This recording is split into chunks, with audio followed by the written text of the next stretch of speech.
Hello I'm Ajay Karnati. మన last వీడియోలో మనం కాన్కేవ్ లెన్స్ని గురించి డీటెయిల్గా నేర్చుకోవడం జరిగింది.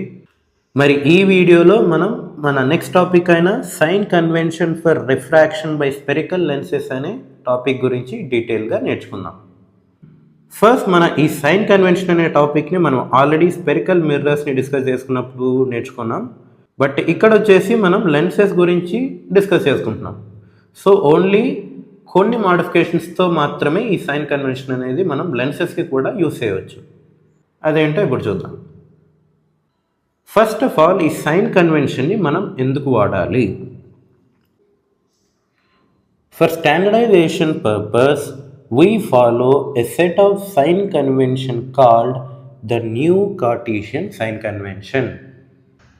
ఇక్కడ స్టాండర్డైజేషన్ అంటే ఏం లేదు, ప్రపంచంలోని వేరువేరు దేశాల్లో ఉండే ప్రజలు ఒకే పద్ధతిని ఫాలో అయితే దాన్నే మనం సింపుల్గా స్టాండర్డైజేషన్ అంటాం. ఒకవేళ ఇలా స్టాండర్డైజ్డ్ యూనిట్స్ని ఫాలో అవ్వకపోతే మనకు ఈ దేశాల మధ్య ఏదైనా ట్రాన్సాక్షన్స్ కానీ లేకపోతే ట్రేడింగ్ అని జరిగినప్పుడు వేరువేరు రీడింగ్స్ వచ్చి వాటి మధ్య డిఫరెన్షియేషన్ అనేది ఏర్పడడం జరుగుతుంది.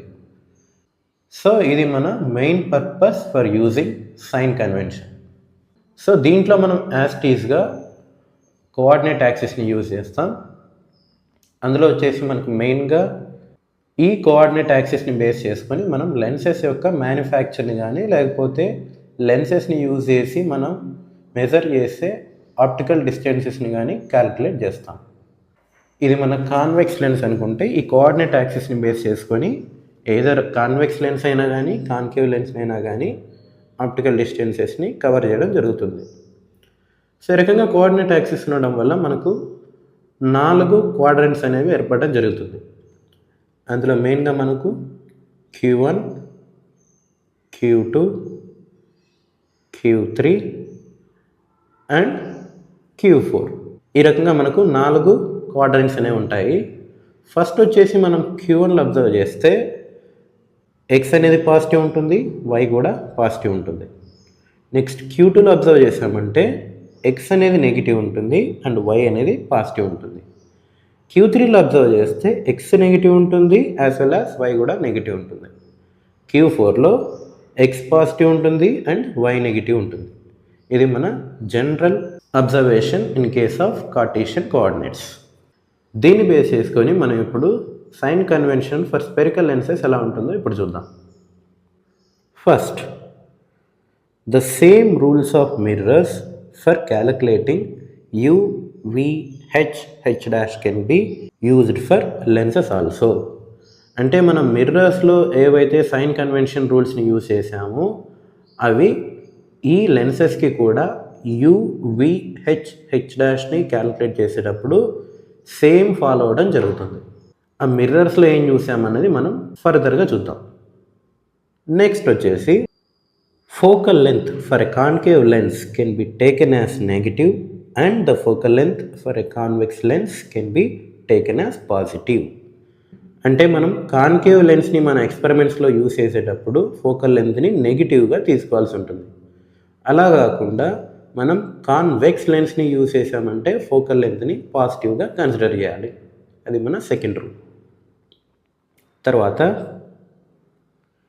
The right hand side of the lens can be treated as real plane and the left hand side can be treated as virtual. అంటే లెన్స్కి రైట్ హ్యాండ్ సైడ్లో మనం రియల్ ప్లేన్గా కన్సిడర్ చేయాలి అండ్ లెన్స్కి లెఫ్ట్ హ్యాండ్ సైడ్లో మనం వర్చువల్ ప్లేన్గా కన్సిడర్ చేయాలి. ఇది మన third rule for sign convention. ఇప్పుడు ఈ 3 రూల్స్ని మనం రే డయాగ్రామ్ని యూజ్ చేసి ఇన్డెప్త్గా అర్థం చేసుకుందాం. సపోజ్ ఇది మన కాన్వెక్స్ లెన్స్ అనుకుంటే ఇక్కడ మనం యూజ్ చేసేది కాన్వెక్స్ లెన్స్ అయినప్పటికీ సేమ్ థింగ్ మనం కాన్కేవ్ లెన్స్కి కూడా యూజ్ చేయొచ్చు. ఫస్ట్ మనం కాన్వెక్స్ లెన్స్కి సైన్ కన్వెన్షన్ ఎలా ఉంటుందో చూసామంటే లెట్ అస్ సే ఇది మన ఆబ్జెక్ట్ డిస్టెన్స్ అనుకుంటే ఇక్కడ క్లియర్గా అబ్జర్వ్ చేయవచ్చు. ఇది లెఫ్ట్ హ్యాండ్ సైడ్లో ఉంది. It means that it is negative X axis. So object distance can be taken as negative -u. తర్వాత since it is a convex lens, focal length as well as radius of curvature. అంటే మనం ఇప్పుడు ఎఫ్ని పాజిటివ్గా తీసుకున్నామంటే ఆటోమేటిక్గా are కూడా positive అయిపోతుంది. So మనకు వచ్చేసి ఆర్ వాల్యూ పాజిటివ్. దీని తర్వాత ఎఫ్ వాల్యూ ఇందాక మనం కన్సిడర్ చేసినట్టు ఇది కాన్వెక్స్ లెన్స్ కాబట్టి ఎఫ్ అనేది always positive for a convex lens. Next ఇది వచ్చేసి ఇమేజ్ డిస్టెన్స్. ఇందులో ఇమేజ్ ఫామ్ అయ్యే పొజిషన్ బట్టి దాని యొక్క డిస్టెన్స్ని కన్సిడర్ చేసే విధానం మారుతుంది. ఈ కేసులో వచ్చేసి మనం చూసామంటే ఇమేజ్ అన్నది రైట్ హ్యాండ్ సైడ్లో ఫామ్ అవడం వల్ల అది పాజిటివ్ ఎక్స్ యాక్సిస్. సో ఇక్కడ వచ్చేసి మనకు ఇమేజ్ డిస్టెన్స్ కూడా పాజిటివ్గా కన్సిడర్ చేయాలి. బట్ మనం ఇక్కడ చూసామంటే కాన్వెక్స్ లెన్స్లో ఒక్క కేసులో మాత్రం ఇమేజ్ అన్నది వర్చువల్ ప్లేన్లో ఫామ్ అవుతుంది. సో ఆ కేసులో మనం ఇమేజ్ డిస్టెన్స్ని నెగిటివ్గా కన్సిడర్ చేయాలి. దెన్ మనకు ఇది ఆబ్జెక్ట్ హైట్, దీన్ని మనం హెచ్తో డినోట్ చేస్తాం. అండ్ ఆబ్జెక్ట్ అనేది ప్రిన్సిపల్ యాక్సిస్ పైన ఉంది కాబట్టి హెచ్ వాల్యూ పాజిటివ్గా రావడం జరుగుతుంది. దీని తర్వాత హెచ్ డాష్ అని ఇక్కడ అబ్జర్వ్ చేసామంటే ఇమేజ్ అనేది ప్రిన్సిపల్ యాక్సిస్కి కింద ఫామ్ అయింది కాబట్టి హెచ్ డాష్ వాల్యూ మనకు నెగిటివ్గా రావడం జరుగుతుంది. అండ్ ఈ రకంగా ఈ టర్మ్స్ అన్నవి సైన్ కన్వెన్షన్ని బేస్ చేసుకొని చూసినప్పుడు ఈ రకంగా చేంజ్ అవ్వడం జరుగుతుంది. ఇక్కడ క్లియర్గా అబ్జర్వ్ చేస్తే ఎఫ్, ఆర్, వి, యు అన్నవి ఎక్స్ యాక్సిస్కి రిలేట్ అయ్యి ఉండడం జరిగింది. హెచ్ డాష్ అన్నవి వై యాక్సిస్ రిలేటెడ్గా ఉండడం జరిగింది. అండ్ మోర్ ఓవర్ ఇంకోటి ఏంటంటే ఏ డిస్టెన్స్ని మెజర్ చేయాలన్నా ఆ డిస్టెన్స్ని ఓన్లీ బేస్డ్ ఆన్ ఆప్టికల్ సెంటర్ని యూజ్ చేసి మెజర్ చేయడం జరుగుతుంది. అండ్ ఇక్కడ మనం అబ్జర్వ్ చేస్తే మన రైట్ హ్యాండ్ సైడ్లో లైట్ రేస్ అనేవి డైరెక్ట్గా రిఫ్రాక్ట్ అయ్యి యాక్చువల్ లైట్ రేస్ అనేవి మీట్ అవ్వడం జరిగింది. సో ఈ రైట్ హ్యాండ్ సైడ్లో ఉన్న ప్లేన్ని మనం రియల్ ప్లేన్ అని చెప్పడం జరుగుతుంది. అండ్ ఈ లెఫ్ట్ హ్యాండ్ సైడ్లో లైట్ రేస్ అనేవి డైరెక్ట్ యాక్చువల్ రేస్గా మీట్ అవ్వడం జరగలేదు. సో ఈ లెఫ్ట్ హ్యాండ్ సైడ్లో ఉన్న ప్లేన్ని మనం వర్చువల్ ప్లేన్గా కన్సిడర్ చేయాల్సి ఉంటుంది. అండ్ ఇది మన sign convention rules for convex lens. And same set of sign convention rules అన్నవి మనకు కాన్కేవ్ లెన్స్లో కూడా అప్లై అవ్వడం జరుగుతుంది. ఒకే ఒక డిఫరెన్స్ ఏంటంటే focal length for a concave lens అని మనం నెగిటివ్గా కన్సిడర్ చేయాల్సి ఉంటుంది. ఇది తప్ప మిగతా రూల్స్ అన్నీ కాన్వెక్స్ అండ్ కాన్కేవ్ లెన్సెస్కి సిమిలర్గా ఉండడం జరుగుతుంది. అండ్ ఇది మన sign convention for refraction by spherical lenses అనే టాపిక్. అండ్ దీని తర్వాత మనం చూడబోయే నెక్స్ట్ టాపిక్ ఏంటంటే lens formula and magnification. Lens formula అంటే ఏంటంటే ఒక స్పెరికల్ లెన్స్ని మ్యానుఫ్యాక్చర్ చేయాలంటే మనం ఎలా పడితే అలా మ్యానుఫ్యాక్చర్ చేయలేం.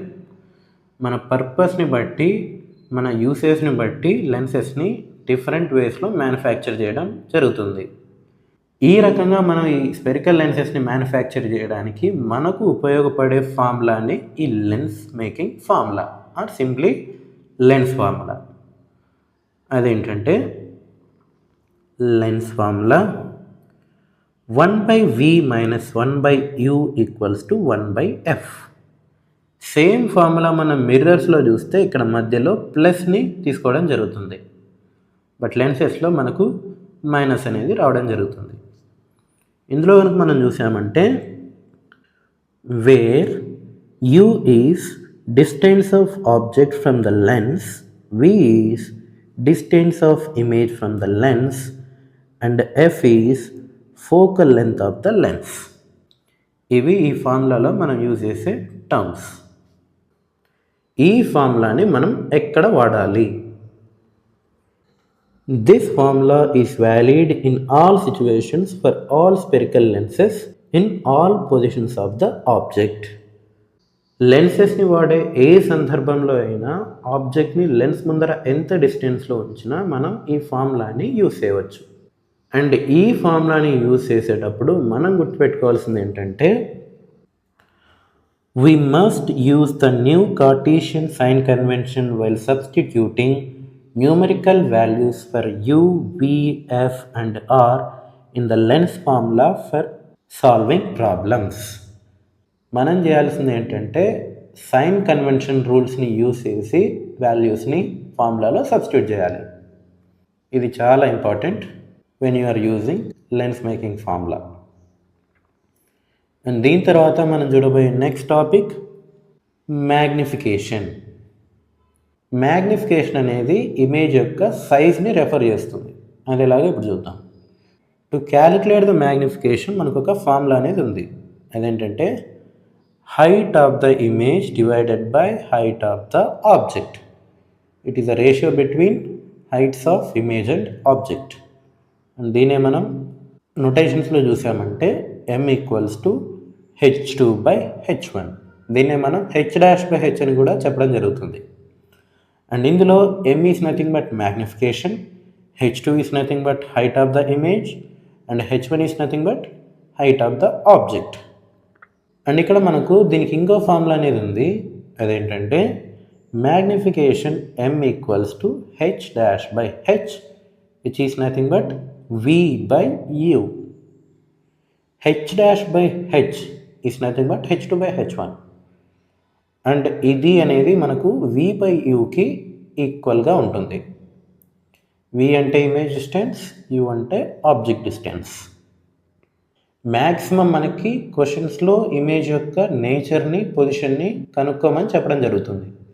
అలాంటప్పుడు మనం లెన్స్ ఫార్ములాని యూజ్ చేసి ఇమేజ్ యొక్క పొజిషన్ని కనుక్కుంటాం. బట్ ఇమేజ్ యొక్క నేచర్ని కనుక్కోవాలంటే మనం ఈ మ్యాగ్నిఫికేషన్ హెల్ప్ని తీసుకోవాలి. అది ఎలాగో ఇప్పుడు చూద్దాం. లెట్ అస్ సే ఇప్పుడు మనకు వచ్చేసి m వాల్యూ అనేది 0కి 1కి మధ్యలో ఉందనుకుందాం. అలాంటప్పుడు ఇమేజ్ యొక్క నేచర్ ఎలా ఉంటుందంటే ఇమేజ్ అన్నది డిమినిష్డ్. ఇమేజ్ అన్నది ఆబ్జెక్ట్ సైజ్ కంటే చిన్నగా ఫామ్ అవ్వడం జరుగుతుంది. అలా కాకుండా m వాల్యూ అన్నది ఈక్వల్ టు 1 ఉందనుకుంటే ఈ ఈక్వల్ టు 1 ఉన్నప్పుడు మనకు ఇమేజ్ సైజ్ అన్నది సేమ్ సైజ్. తర్వాత m వాల్యూ మోర్ దాన్ 1 ఉందనుకుంటే మనకు ఇమేజ్ అన్నది ఎన్లార్జ్డ్.